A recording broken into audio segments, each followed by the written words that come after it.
Nice to start with the boundary. Advancing down the track this time, only two outside the circle, of course, in the first six, and that goes to another boundaries.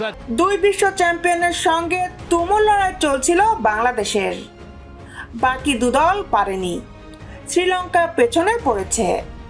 Pakistan সিরিজের পর দুইবারের champion West ইন্ডিজকেও টপকে গেছে টাইগাররা।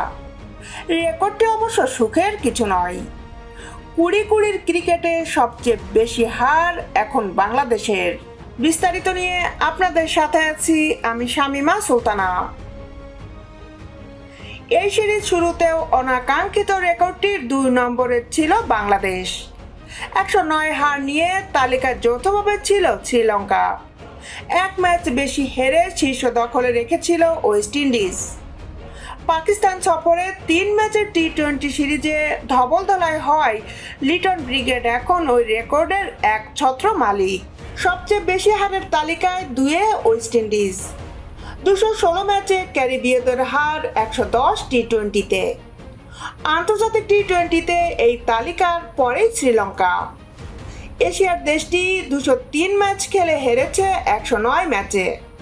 হারের century পেরোনো তালিকায় পরের দুটিতে পাকিস্তান 105 হার। অবশ্য হারের এই রেকর্ডে টাইগারদের ঝুলিতে আর একটি রেকর্ডও আছে। আন্তর্জাতিক টি-20-তে 100টি পরাজয়ের রেকর্ডটিও বাংলাদেশের। গত বছর 23শে মে যুক্তরাষ্ট্রের বিপক্ষে হারা ম্যাচ ছিল টাইগারদের 100তম পরাজয়। এরপর থেকে টাইগার ব্রিগেড আরও 13টি ম্যাচ হেরেছে। ওই সময়ে 15 ম্যাচ খেলে জিতেছে মোটে 2টিতে। বাংলাদেশ সবশেষ সিরিজ জিতেছিল 2024 সালে জিম্বাবুয়ের বিপক্ষে ঘরের মাঠে।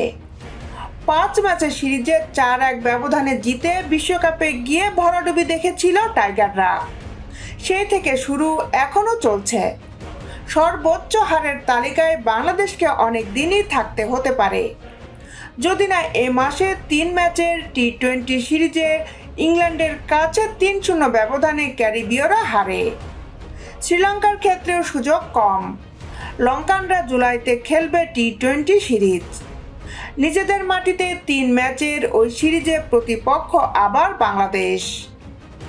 এমন বিব্রতকর রেকর্ডে কতদিন শীর্ষে থাকে লিটনরা তা বলা মুশকিল বটে।